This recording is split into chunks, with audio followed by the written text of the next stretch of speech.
ஓம் சாந்தி. 28/12/2024. இனிமையான குழந்தைகளே, உங்களை அனைத்து பொக்கிஷங்களிலும் செல்வந்தர்களாக ஆக்குவதற்காக தந்தை வந்திருக்கின்றார். நீங்கள் ஈஸ்வரிய வழிப்படி நடந்தால் போதும். நல்ல முறையில் முயற்சி செய்து ஆஸ்தியை எடுத்துக்கொள்ளுங்கள். மாயையிடம் தோல்வி அடையாதீர்கள். கேள்வி: ஈஸ்வரிய வழி, தெய்வீக வழி மற்றும் மனித வழிகளில் உள்ள முக்கியமான வேறுபாடு என்ன? பதில்: ஈஸ்வர வழியின் மூலம் குழந்தைகளாகி நீங்கள் தங்களது வீட்டிற்கு செல்கிறீர்கள். பிறகு புது உலகில் உயர்ந்த பதவியை அடைகிறீர்கள். தெய்வீக வழியின் மூலம் நீங்கள் சதா சுகமானவர்களாக இருக்கிறீர்கள். ஏனெனில் அதுவும் கூட தந்தையின் மூலம் இந்த நேரத்தில் அடைந்த வழியாகும். இருப்பினும் கீழே இறங்கியே வருகிறீர்கள். மனித வழி துக்கமானவர்களாக ஆக்குகிறது. ஈஸ்வரிய வழிப்படி நடப்பதற்காக முதலில் படிப்பு கற்பிக்கும் தந்தையின் மீது முழு நம்பிக்கை இருக்க வேண்டும். ஓம் சாந்தி. தந்தை இதன் பொருளை புரிய வைக்கின்றார். நான் ஆத்மா சாந்த சொரூபமானவன். எப்போது ஓம் சாந்தி என்று கூறப்படுகிறதோ அப்பொழுது ஆத்மாவிற்கு தனது வீட்டின் நினைவு வருகிறது. நான் ஆத்மா சாந்த சொரூபமானவன். பிறகு எப்பொழுது கர்மேந்திரியங்கள் கிடைக்கிறதோ அப்பொழுது சப்தங்களில் வந்துவிடுகிறது. முதலில் கர்மேந்திரியங்கள் சிறியதாக இருக்கிறது, பிறகு பெரியதாக ஆகிறது. பரம்பிதா பரமாத்மா நிராகாரமாக இருக்கின்றார். சப்தத்தில் வருவதற்கு அவருக்கும் ரதம் தேவைப்படுகிறது.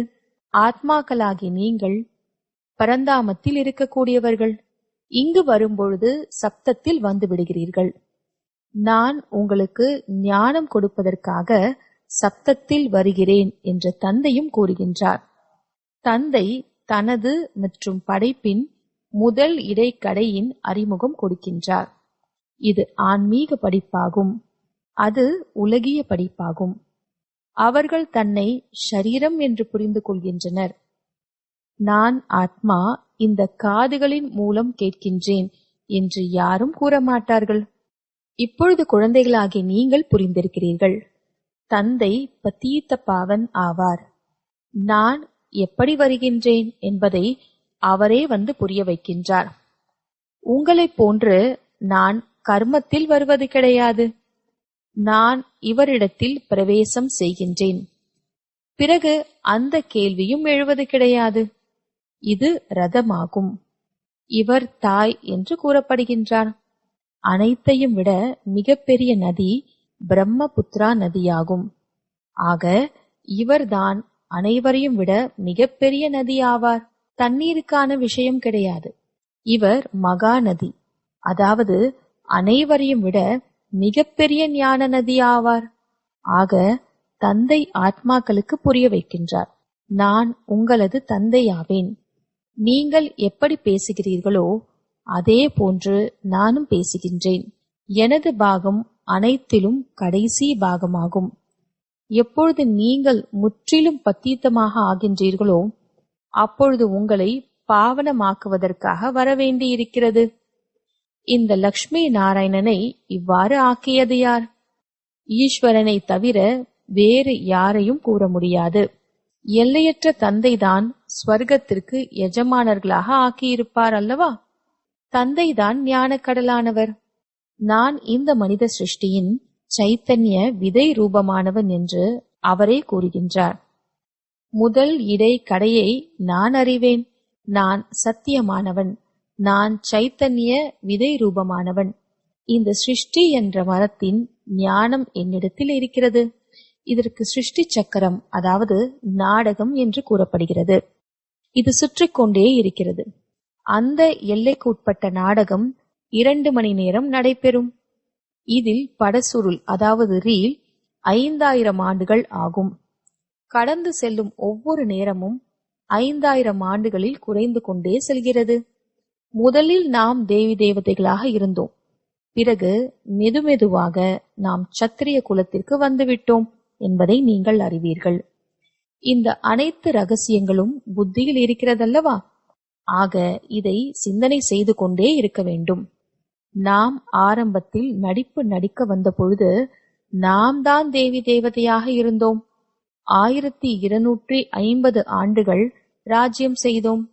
காலம் கடந்து கொண்டே செல்கிறதல்லவா? லட்சக்கணக்கான ஆண்டுகளுக்கான விஷயம் கிடையாது. 1,00,000 ஆண்டிற்கான விஷயத்தை யாரும் சிந்திக்கவே முடியாது. குழந்தைகளாகி நீங்கள் புரிந்துள்ளீர்கள்.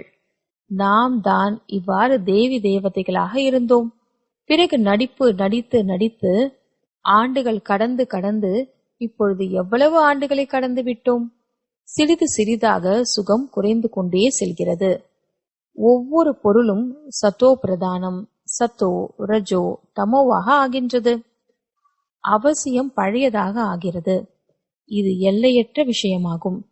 இந்த அனைத்து விஷயங்களையும் நல்ல முறையில் புத்தியில் தாரணை செய்து பிறகு மற்றவர்களுக்கும் புரிய வைக்க வேண்டும். அனைவரும் ஒன்று போல் இருப்பது கிடையாது. அவசியம் விதவிதமான முறையில் புரிய வைப்பர். சக்கரத்தை பற்றி புரிய வைப்பது அனைத்தையும் விட மிக எளிதாகும். சக்கரம் மற்றும் மரம் இரண்டும் முக்கியமான சித்திரங்களாகும். கல்ப விருட்சம் என்ற பெயர் இருக்கிறதல்லவா? கல்பத்தின் ஆயுள் எவ்வளவு ஆண்டுகள் என்பதை யாரும் அறியவில்லை. மனிதர்களிடத்தில் பல வழிகள் உள்ளன. சிலர் இவ்வாறு கூறுகின்றனர், சிலர் அவ்வாறு கூறுகின்றனர். இப்பொழுது நீங்கள் மனிதர்களின் பல வழிகளை புரிந்து கொள்கிறீர்கள் மற்றும் ஒரு ஈஸ்வரிய வழியையும் புரிந்து கொள்கிறீர்கள். எவ்வளவு வித்தியாசம் இருக்கிறது! ஈஸ்வரிய வழிப்படி நீங்கள் மட்டும் புது உலகத்திற்கு செல்ல வேண்டும். மற்றவர்களது வழியின் மூலம், தெய்வீக வழி அல்லது மனித வழியின் மூலம் யாரும் திரும்ப செல்ல முடியாது. தெய்வீக வழியின் மூலம் கீழே இறங்கவே செய்கிறீர்கள். ஏனெனில் கலைகள் குறைய ஆரம்பித்து விடுகிறது. அசுர வழியின் மூலமும் வீழ்ச்சி அடைகின்றோம். ஆனால் தெய்வீக வழியில் சுகம் இருக்கிறது, அசுர வழியில் துக்கம் இருக்கிறது. தெய்வீக வழியும் இந்த நேரத்தில் தந்தை கொடுத்ததாகும். அதனால்தான் நீங்கள் சுகமாக இருக்கிறீர்கள். எல்லையற்ற தந்தை எவ்வளவு தூரத்திலிருந்து வருகின்றார். மனிதர்கள் சம்பாதிப்பதற்காக வெளிநாடுகளுக்கு செல்கின்றனர். அதிக செல்வம் சேர்த்த பின்பு திரும்பி வருகின்றனர். தந்தையும் கூறுகின்றார், நான் குழந்தைகளாகிய உங்களுக்கு பல பொக்கிஷங்களை எடுத்து வந்திருக்கின்றேன். ஏனெனில் உங்களுக்கு அதிக செல்வங்களை கொடுத்திருந்தேன் என்பதை அறிவேன். அவை அனைத்தையும் நீங்கள் இழந்துவிட்டீர்கள். யார் உண்மையாகவே அனைத்தையும் இழந்திருக்கிறார்களோ அவர்களிடத்தில், அதாவது உங்களிடத்தில் தான் பேசுகிறேன். 5000 ஆண்டிற்கான விஷயம் உங்களுக்கு நினைவிருக்கிறது அல்லவா? ஆம் பாபா, 5000 ஆண்டிற்கு முன்பு உங்களை சந்தித்திருந்தோம். தாங்கள் ஆஸ்தி கொடுத்தீர்கள் என்று கூறுகிறீர்கள். இப்பொழுது உங்களுக்கு நினைவு வருகிறது. உண்மையில் எல்லையற்ற தந்தையிடமிருந்து எல்லையற்ற ஆஸ்தி அடைந்திருந்தோம். பாபா, உங்களிடமிருந்து புது உலகின் ராஜ்யத்தின் ஆஸ்தியை அடைந்திருந்தோம். நல்லது, மீண்டும் முயற்சி செய்யுங்கள். பாபா, மாயை என்ற பூதம் என்னை தோல்வியடைய செய்துவிட்டது என்று கூறக்கூடாது. தேக அபிமானத்தினால்தான் நீங்கள் மாயையிடம் தோல்வி அடைகிறீர்கள். பேராசைப்பட்டீர்கள், லஞ்சம் வாங்கினீர்கள். வேறு வழியில்லை என்ற நிலை என்பது வேறு. பேராசையின்றி வயிறு நிறையாது என்பதை பாபா அறிவார். பரவாயில்லை, பலே, சாப்பிடுங்கள். ஆனால் எதிலும் மாட்டிக்கொண்டு விடாதீர்கள். பிறகு உங்களுக்கு தான் துக்கம் ஏற்படும். பைசா கிடைத்தால் குஷியாக சாப்பிடுவார்கள். போலீசிடம் மாட்டிக்கொண்டால் சிறைக்கு செல்ல வேண்டியிருக்கும். இப்படிப்பட்ட காரியம் செய்யாதீர்கள். இதற்கு நான் பொறுப்பாளி கிடையாது. பாவம் செய்கின்றனர் எனில் சிறைக்கு செல்கின்றனர்.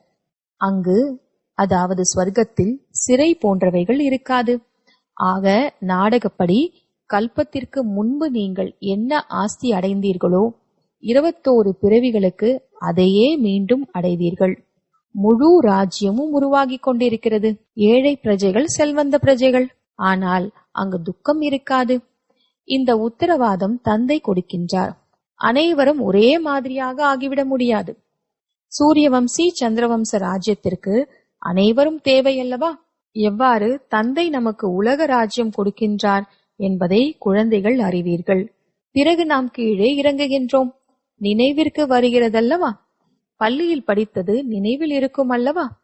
இங்கும் தந்தை நினைவை ஏற்படுத்துகின்றார். இந்த ஆன்மீக படிப்பு உலகில் வேறு யாரும் கற்பிக்க முடியாது.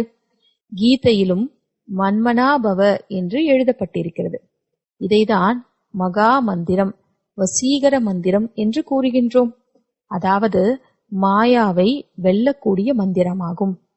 மாயாவை வெல்பவர்கள் உலகை வென்றுவிடுவர். 5 விகர்மங்கள் தான் மாயை என்று கூறப்படுகிறது. ராவணனின் சித்திரம் முற்றிலும் தெளிவாக இருக்கிறது. 5 விகாரங்கள் பெண்களிடம், 5 விகாரங்கள் ஆண்களிடம் இருக்கிறது. இதன் மூலம் கழுதை போல் ஆகிவிடுகின்றனர். அதனால்தான் மேலே கழுதையின் தலை காண்பிக்கப்பட்டிருக்கிறது. ஞானம் இல்லாமல் நாமும் அவ்வாறுதான் இருந்தோம் என்பதை இப்பொழுது நீங்கள் புரிந்துள்ளீர்கள்.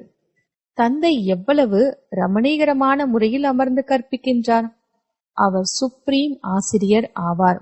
அவரிடமிருந்து நாம் என்ன படிக்கின்றோமோ அதை மற்றவர்களுக்கும் கூறுகின்றோம்.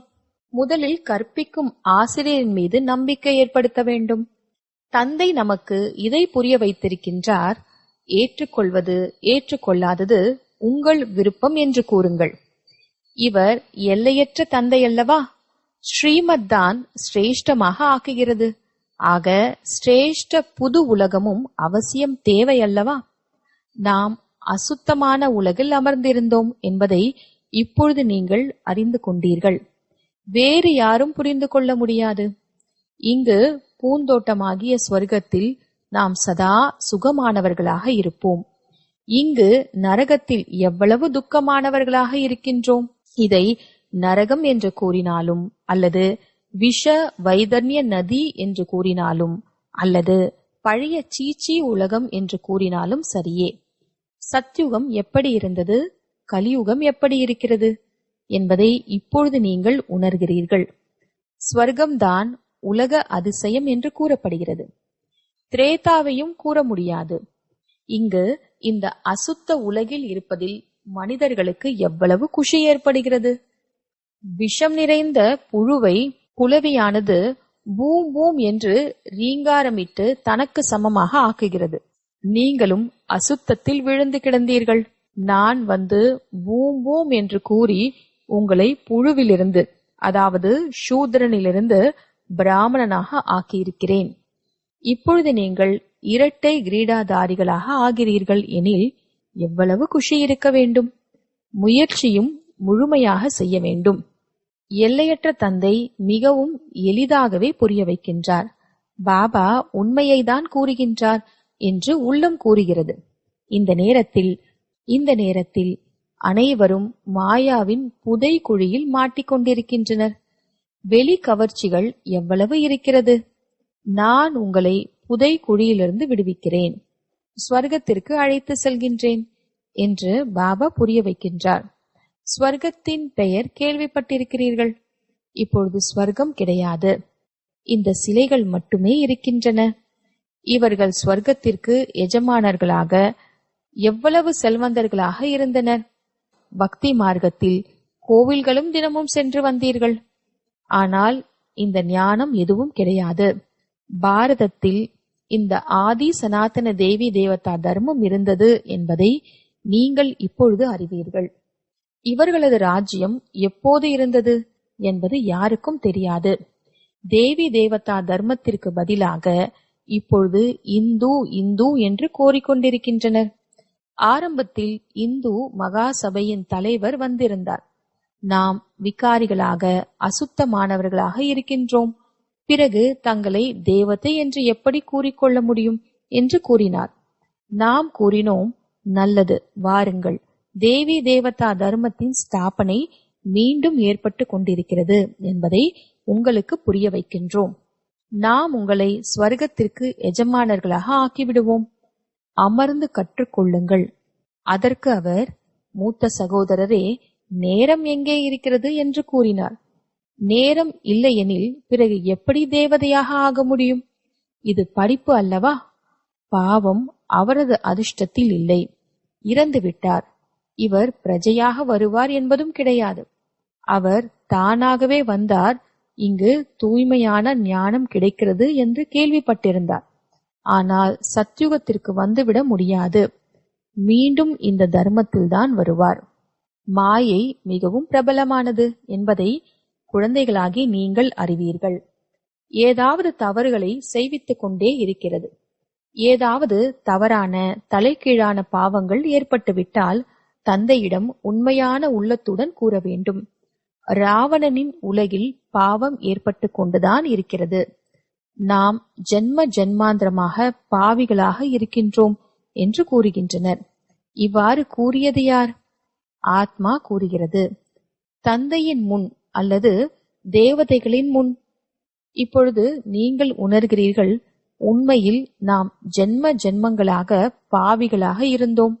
ராவண ராஜ்யத்தில் அவசியம் பாவம் செய்திருக்கின்றோம். பல பிறவிகளின் பாவங்களை வர்ணிக்க முடியாது. இந்த பிறவிக்கானதை வர்ணிக்க முடியும். அதை கூறுவதன் மூலம் லேசானவர்களாக ஆகிவிடுவீர்கள். மருத்துவர் அதாவது சர்ஜன் முன் உண்மையை கூறுவது, இன்னாரை அடித்தேன், திருடினேன், இதை கூறுவதற்காக வெட்கம் ஏற்படுவது கிடையாது. விகார விஷயங்கள் கூறுவதற்கு தான் வெட்கம் ஏற்படுகிறது. மருத்துவரிடத்தில் வெட்கப்பட்டால் பிறகு வியாதிகள் எப்படி நீங்கும்? பிறகு உள்ளத்தில் உறுத்தி கொண்டே இருக்கும். தந்தையை நினைவு செய்ய முடியாது. உண்மையை கூறும்பொழுது நினைவு செய்ய முடியும். தந்தை கூறுகின்றார், மருத்துவனாகிய நான் உங்களுக்கு எவ்வளவு மருந்துகளை கொடுக்கிறேன். உங்களது உடல் சதா ஆரோக்கியமானதாக இருக்கும். மருத்துவரிடம் கூறுவதன் மூலம் லேசானவர்களாக ஆகிவிடுவீர்கள்.